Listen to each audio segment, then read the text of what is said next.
Assalamualaikum warahmatullahi wabarakatuh. Perkenalkan, nama saya Siti Latifah Husna dengan NIM 2310112056 dari program studi Ilmu Hukum. Di sini saya akan mengulas sebuah buku yang berkaitan dengan program studi saya.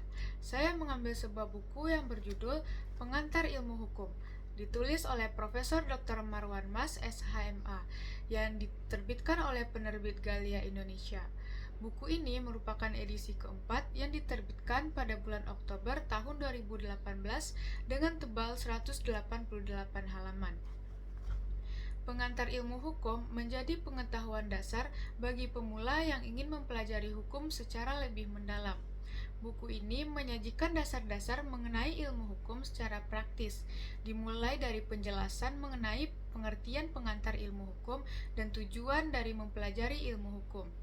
Dengan kata-kata yang mudah dipahami, buku ini sangat cocok dijadikan referensi bacaan oleh mahasiswa hukum.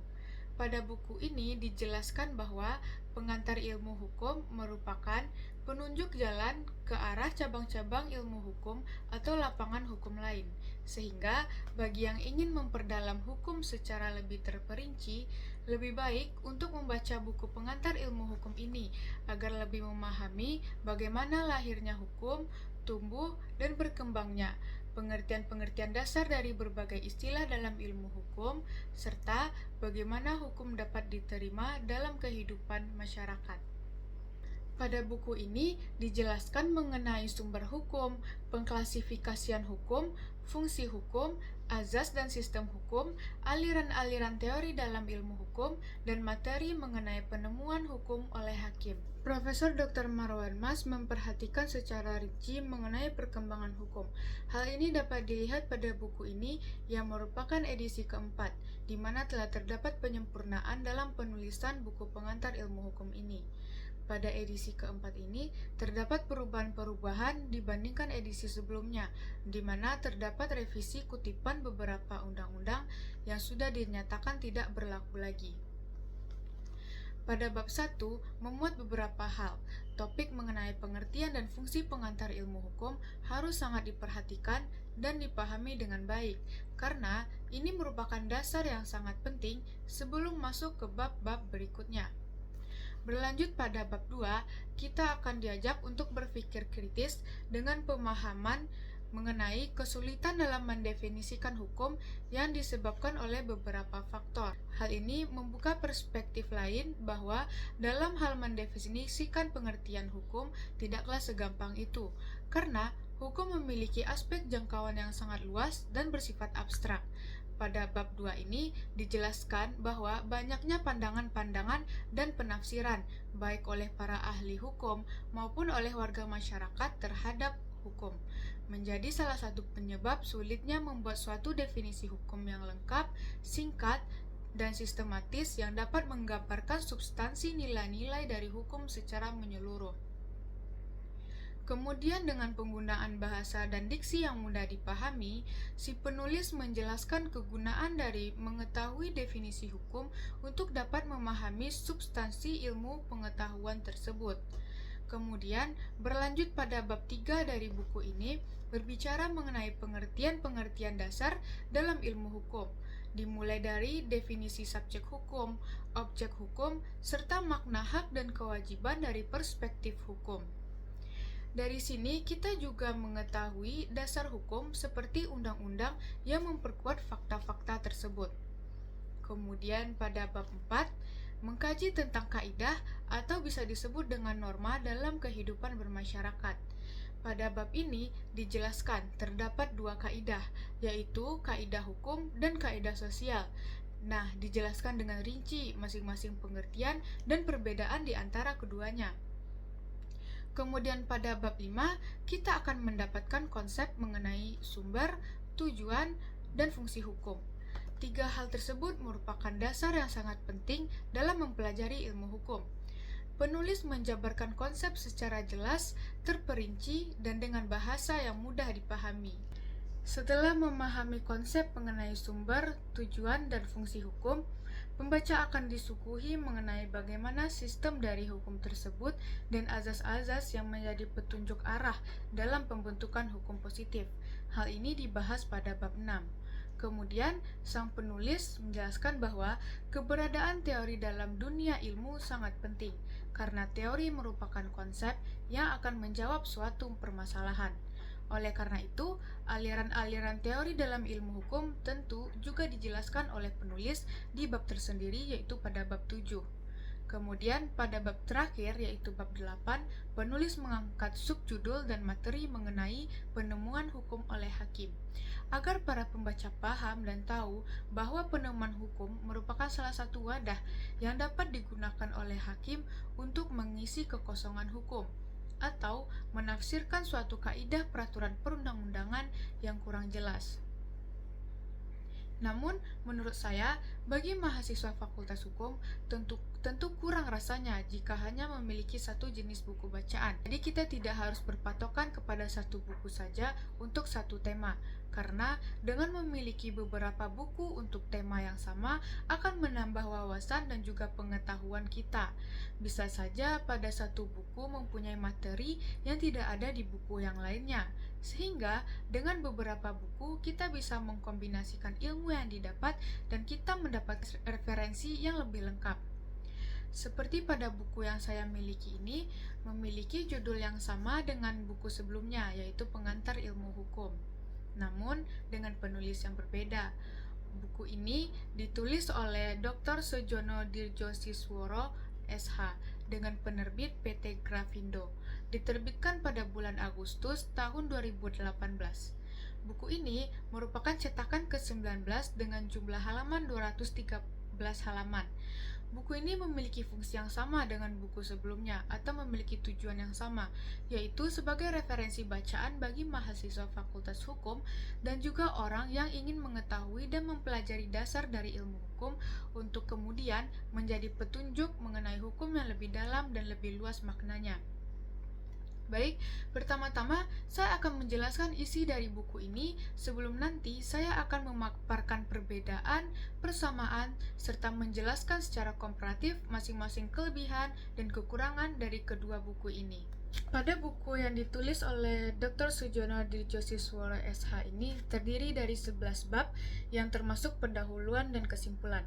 Pada bab pertama terdiri dari subbab yaitu latar belakang, permasalahan, tujuan penulisan, serta sistematika penulisan pengantar ilmu hukum.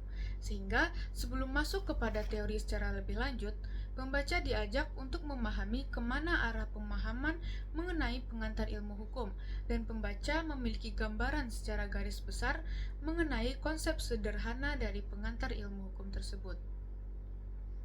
Setelah diuraikannya mengenai arti hukum secara sederhana pada bab pertama, pada bab selanjutnya yaitu bab kedua dijelaskan mengenai berbagai arti hukum sebagai perluasan pemahaman dan penghayatan mengenai hukum. Kemudian pada bab 3, penulis menjelaskan sistem ajaran mengenai kenyataan atau gejala-gejala hukum yang ada dan hidup di tengah kehidupan masyarakat yang disebut dengan disiplin hukum, sehingga pembaca lebih memahami apa yang seharusnya dilakukan dalam menghadapi kenyataan. Pada bab ini, si penulis menjabarkan bahwa disiplin hukum meliputi ilmu-ilmu hukum, politik hukum, dan filsafat hukum. Pada bab sebelumnya sudah dijelaskan secara garis besar mengenai ilmu-ilmu hukum. Kemudian, selanjutnya pada bab keempat, pembaca diajak untuk lebih mengenal lagi ilmu-ilmu hukum yang dijadikan sebagai ilmu tentang kenyataan. Cabang-cabang ilmunya terdiri dari sosiologi hukum, antropologi hukum, psikologi hukum, sejarah hukum, serta perbandingan hukum yang membandingkan antara sistem hukum antara negara yang satu dengan yang lainnya. Lanjut pada bab kelima, penulis menjelaskan bahwa untuk memahami dengan baik pengertian tentang ilmu hukum sebagai kaidah, maka akan diawali dengan penjelasan mengenai pengertian ilmu pengetahuan. Dilanjutkan dengan hal-hal yang relevan dengan studi hukum, yang terdiri dari subjek hukum, peranan hukum, peristiwa hukum, dan objek hukum. Butir-butir ini dijelaskan oleh penulis secara rinci pada bab 6 sebagai salah satu usaha studi ilmu hukum dengan pendekatan ilmu pengertian. Kemudian pada bab 7 berisi tentang tujuan hukum dan cara mencapai tujuan tersebut. Setelah mengetahui tujuan dari hukum, pembaca juga akan diberi pemahaman mengenai bagaimana proses bisa terjadinya hukum dan fungsi dari hukum tersebut di dalam masyarakat. Pembahasan ini terdapat pada bab 8. Kemudian pada bab 9 dijelaskan mengenai aliran hukum. Sama seperti buku sebelumnya yang juga menjelaskan mengenai aliran-aliran teori hukum. Nah, pada bab 9 ini, penulis menegaskan bahwa aliran atau mazhab dalam pemikiran tentang hukum dipandang sangat penting karena mempunyai pengaruh luas bagi pengelolaan hukum lebih lanjut. Maka pada bab ini akan dijelaskan secara rinci mengenai aliran hukum tersebut.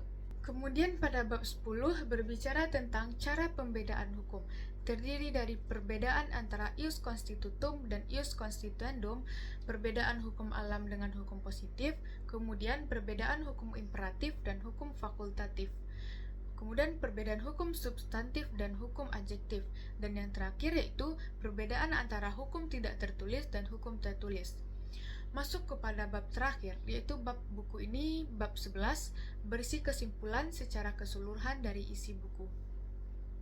Nah, setelah membahas isi dari buku ini, seperti yang saya katakan sebelumnya, saya akan melanjutkan ke pembahasan berikutnya, yaitu perbedaan, persamaan, kelebihan, dan kekurangan dari kedua buku ini. Yang pertama, persamaan dari kedua buku ini adalah sama-sama bertujuan untuk memberi pemahaman dasar mengenai ilmu hukum kepada pembaca yang ingin memperdalam pengetahuan dalam aspek hukum. Dan kedua buku ini memiliki tema pembahasan yang sama, yaitu mengenai pengantar ilmu hukum. Namun, kedua buku ini tentu memiliki banyak perbedaan, walaupun memiliki tema pembahasan yang sama. Perbedaan pertama tentu penulisnya, yaitu buku pertama ditulis oleh Profesor Dr. Marwan Mas SHMH dan buku kedua ditulis oleh Dr. Sujono Dirjosisworo SH. Nama dari masing-masing penulis dapat dilihat pada cover buku. Perbedaan kedua terletak pada tebal bukunya. Buku pertama berjumlah 188 halaman dan buku kedua berjumlah 213 halaman.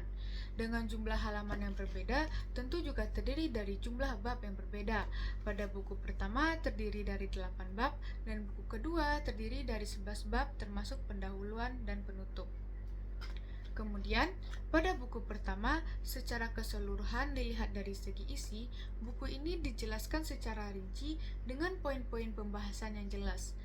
Penggunaan bahasa yang mudah dipahami, sehingga untuk saya yang masih awam dalam dunia hukum, saya sangat enjoy membaca buku ini.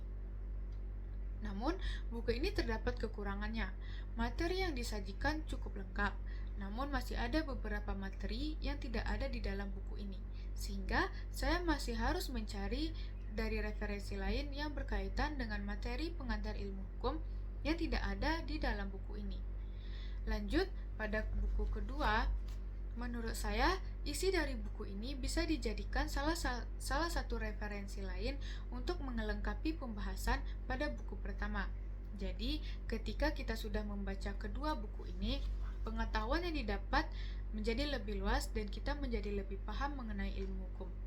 Pada buku ini juga dilengkapi dengan bagan-bagan dan ilustrasi pada bab-bab pembahasannya.